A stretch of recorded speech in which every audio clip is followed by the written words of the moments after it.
우리는 인생을 살아가며 선택을 해야 할 때가 있습니다. 선택에 대한 책임을 가지며 말이죠. 책임을 진다는 것은 곧 그 선택의 이유를 설명할 수 있어야 한다는 것이고, 설명을 하려면 근거가 있어야 하죠. 그 근거를 공리주의가 주장한 최대 다수의 최대 행복, 최대한 많은 사람들이 최대한의 행복을 느끼는 것에 근거를 두는 것은 어떠신가요?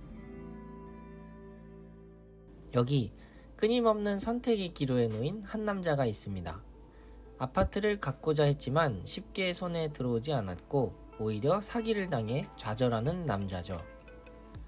영화 콘크리트 유토피아에 등장하는 아파트의 대표 모세범은 끊임없는 선택의 기로에 놓입니다.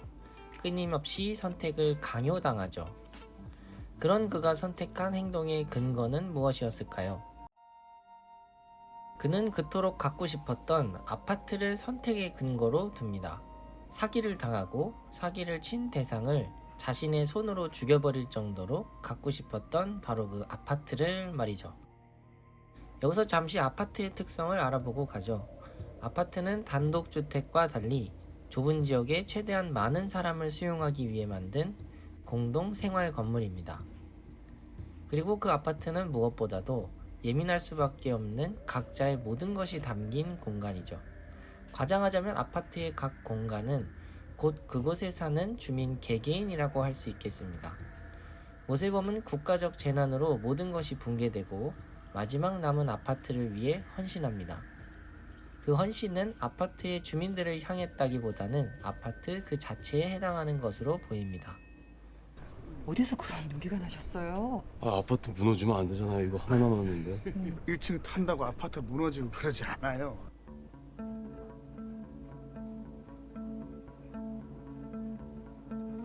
겨우겨우 얻어낸 황궁 아파트가 무너지면 곧 모세범도 무너지기 때문이죠. 하지만 공리주의가 장애물에 부딪히듯 모세범도 첫 번째 장애물을 마주합니다. 최대 다수의 범위를 어디까지로 한정할 것인가 라는 문제에 마주하죠. 모세범에게는 이제나 저제나 그토록 갖고 싶었던 아파트만 있으면 됩니다. 그도 외부에서 들어온 처지였기에 처음엔 아파트에 들어온 외부인이 그닥 그의 관심거리가 아니었죠.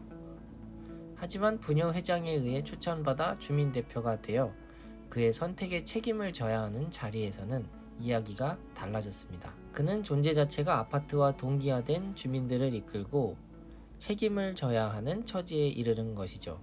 그래서 그의 첫 번째 질문이었던 최대 다수의 범위를 어디까지로 한정할 것인가에 대한 질문은 아파트의 범주로 한정되는 것입니다. 공리주의 역시 그러한 질문을 마주했습니다. 최대 다수의 범주를 학자들의 입장에 따라 인간, 동물, 살아있는 대상, 전 지구적 존재까지 확장시켜가죠. 이는 공리주의의 한계를 보여주기도 합니다. 행복을 책임져야 하는 범주를 설정하는 순간 그 이외의 것은 고려해야 할 것이 아닌 것이 되어버리죠. 인간의 최대 행복을 위해 건물을 짓거나 도시 개발을 할 때 무참히 사라지는 자연과 동물들이 그러하며 나치의 번영과 행복을 위해 학살된 유대인이 그러하죠.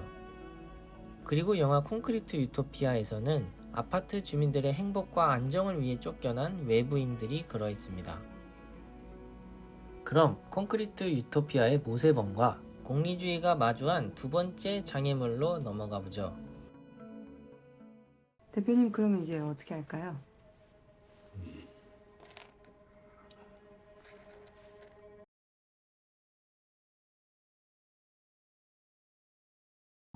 대표님?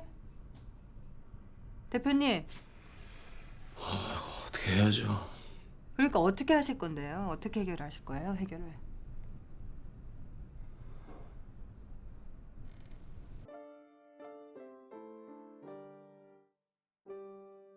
아파트와 아파트 주민을 위해 매번 선택과 결정을 해야 하는 모세범은 주민들의 선택에 대한 강요를 받습니다. 매번 아파트 주민들의 최대 행복을 고려한 결정을 내리기란 여간 쉬운 것이 아니죠. 공리주의 역시 이 장애물에 봉착합니다. 모든 행동과 선택에 최대한 많은 사람들의 행복을 고려하려면 시간도 오래 걸리고 머리도 터질 듯 아플 겁니다. 그래서 등장하는 것이 규칙입니다. 공리주의는 이를 규칙 공리주의라 합니다. 최대한 많은 이익을 낼 수 있는 규칙을 만들어 그 규칙에 맞는 행동을 하자는 것이죠. 이를 콘크리트 유토피아에서는 주민 규칙을 제정하여 해결합니다. 최대한 많은 아파트 주민의 행복을 구현할 수 있는 규칙을 제정하여 두 번째 문제를 해결한 것이죠. 이처럼 공리주의는 최대 다수의 최대 행복이라는 모토 아래 꽤 괜찮은 사회를 구축할 수 있는 것처럼 보입니다. 하지만 과연 그럴까요? 공리주의는 과연 아무런 문제가 없었을까요? 공리주의의 문제는 콘크리트 유토피아 속 황궁 아파트가 마주하는 문제이기도 합니다. 먼저 최대의 다수라는 이름 하에 그 속에 포함되지 않는 소수는 희생됩니다. 박보영 님이 연기한 주명화는 다수가 아닌 소수의 입장이 되며 의견이 묵살당하죠. 모두, 심지어 그녀의 남편인 김민성도 그녀의 의견에 대해서는 외면합니다. 심지어 황궁 아파트의 주민들은 자신들의 의견에 반하는 사람들을 처벌하려는 움직임도 보이죠.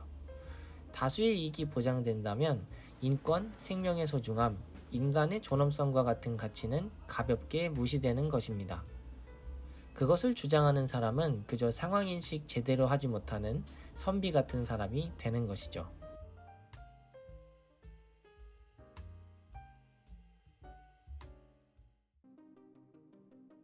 두 번째 문제는 모두의 이익을 추구한다는 흐름 속에 개인은 없어지는 것입니다.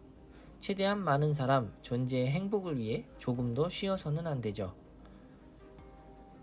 어떻게 하면 더 많은 식량을 얻고 사람들이 행복해할지 끊임없이 고민하고 행동해야 한다는 것입니다.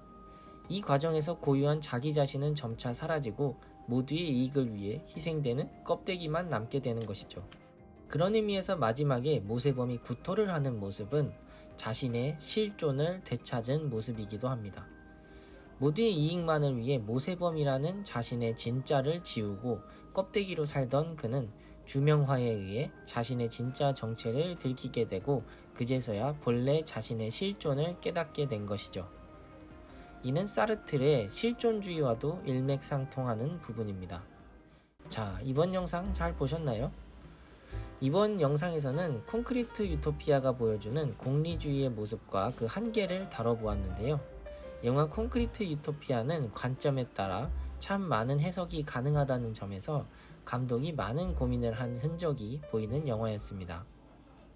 공리주의의 관점에서만으로는 해석되지 않는 장치들이 아직 많이 남은 영화였기에 더 흥미로웠죠.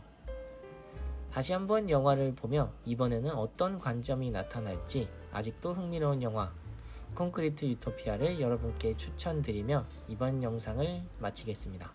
시청해주셔서 감사합니다.